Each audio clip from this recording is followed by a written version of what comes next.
irmão, minha irmã, tudo bem?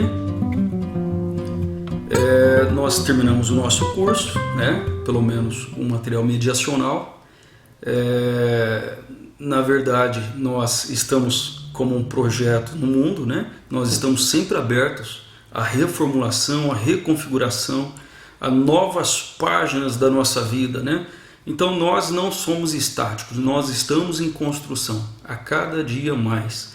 E para que a gente possa trabalhar dentro da teologia popular, nós precisamos dessas formações, desses cursos de aprimoramento, de aperfeiçoamento, para que a gente possa sempre estar com as questões teológicas atualizadas, né?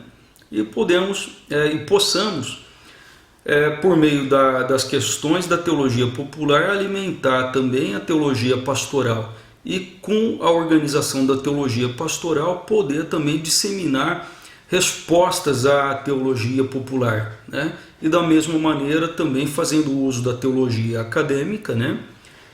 Para poder então ter o respaldo da construção dos 3 níveis de teologia, né? Dentro da minha vida, da vida das pessoas, da vida dos outros, né? Na sociedade. Enfim, muitas vezes se fala sobre essas questões atuais da sociedade, o que está acontecendo no mundo, o que está acontecendo na sociedade, né?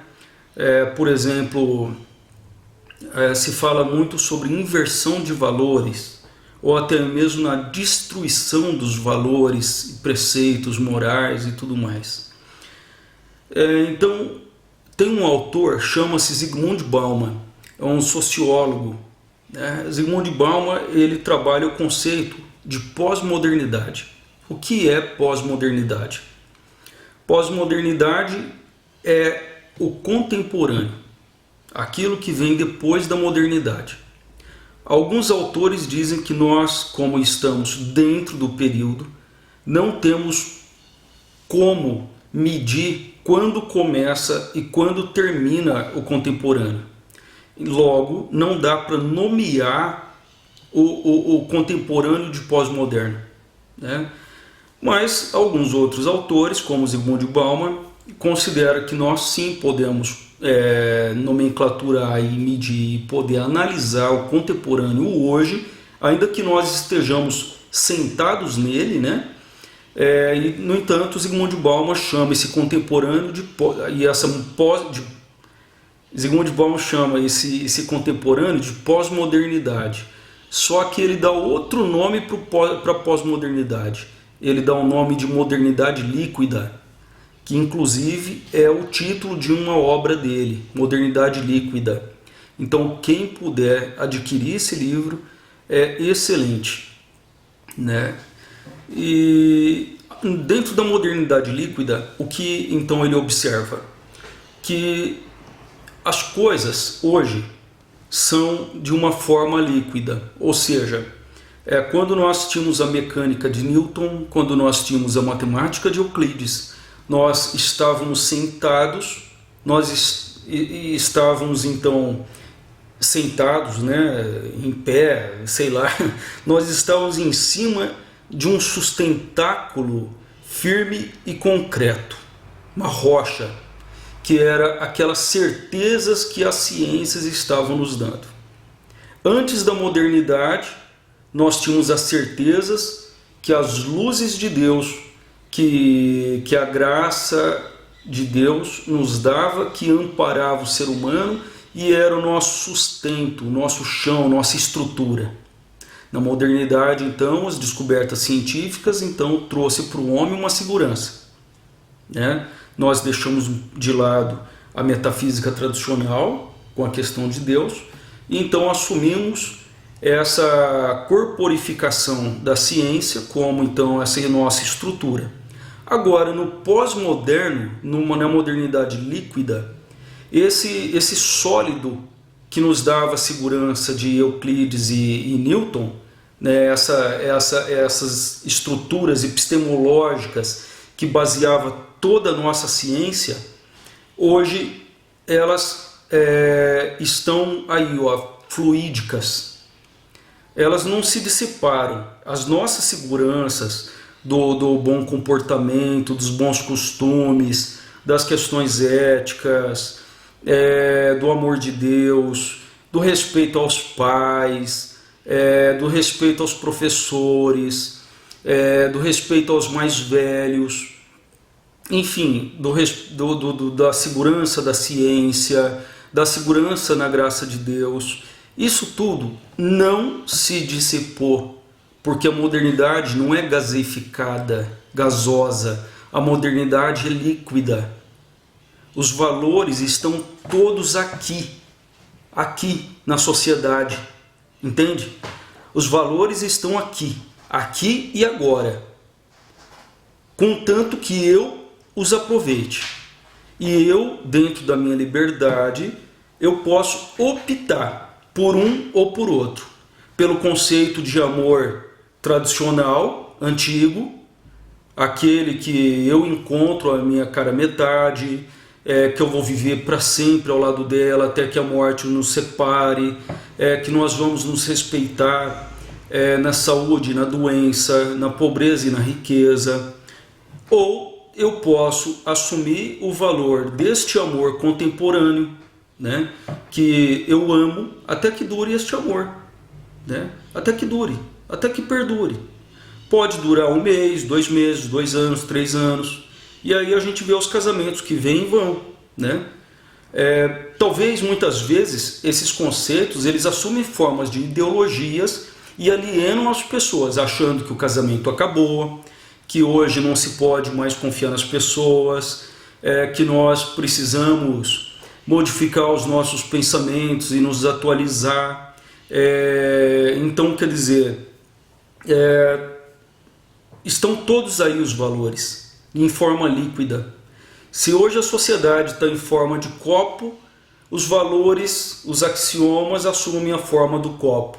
Se está dentro de uma garrafa de Coca-Cola, assume a forma da garrafa de Coca-Cola, né? Se está dentro de um becker, assume a forma do becker, de um tubo de ensaio, do tubo de ensaio, de uma garrafa de Guaraná, de uma PET, enfim, né? Os valores vão assumir a forma com que é ditadas as regras. E normalmente essas regras são ditadas pelos mercados de consumo, né?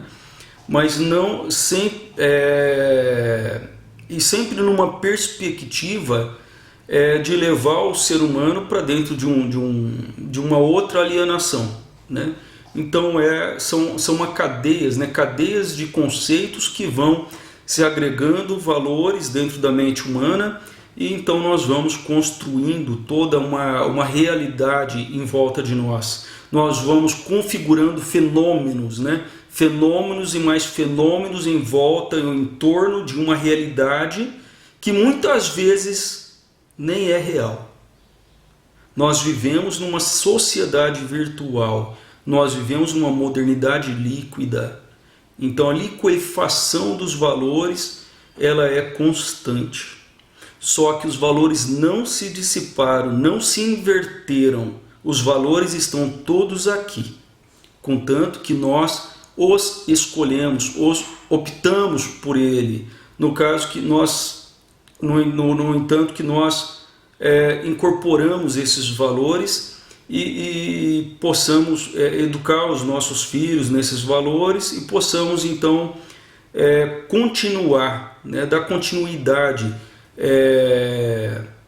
nessa vivência, nesses bons costumes, enfim, né? Então, dentro do panorama cristão, evangélico, dentro do panorama religioso, nós precisamos assumir os conceitos que têm a ver com o nosso parâmetro, com o nosso critério de vida, com as nossas escolhas, né? Porque senão o nosso comportamento acaba sendo contraditório e nós vamos dar falsos testemunhos no mundo, né? Então essa é uma explicação de Zygmunt Bauman, né? Com um pouco de argumentação minha, para que a gente possa encarar um pouco a realidade dentro desse panorama dos conceitos, né? E os conceitos que muitas vezes podem se tornar alienação e escravizar o ser humano, né? Então não vamos perder as esperanças, né? O amor existe, o amor-caridade existe. Jesus Cristo não passou né? Deus não morreu, né? Ele está aí, vivo, né? Mesmo embora, no caso, pelo menos dentro da minha opinião, né? Naquilo que o Leonardo Boff também defende, Nietzsche, quando ele declara a morte de Deus, ele no seu livro, no seu aforismo, ele não está, na sua alegoria, ele não está querendo dizer que Deus de fato morreu, né?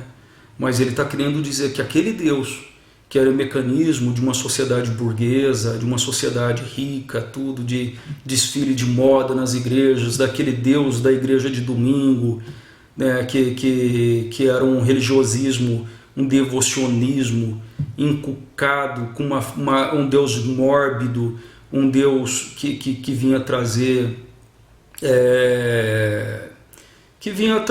um desaforo, uma exclusão social, né? Excluindo os mais pobres, excluindo aqueles que não podiam colocar os seus paramentos, suas roupas e tudo. Então, assim, é esse Deus, né, que Nietzsche declara a sua morte, né? E esse Deus da modernidade, ele tinha de morrer realmente, né? Mas esse não é o Deus de Jesus Cristo, né? Esse não é o Deus dos judeus, não é o Deus de Abraão, de Moisés, né? Esse é o Deus do mundo, né? E esse Deus realmente Nietzsche ele mata, né? E tinha que morrer. Tá certo. Eu agradeço então a presença de vocês em mais esta aula. Espero que tenha ficado bastante dúvidas, né? Assim vocês podem procurar as respostas. Um abraço, Deus abençoe, até a próxima.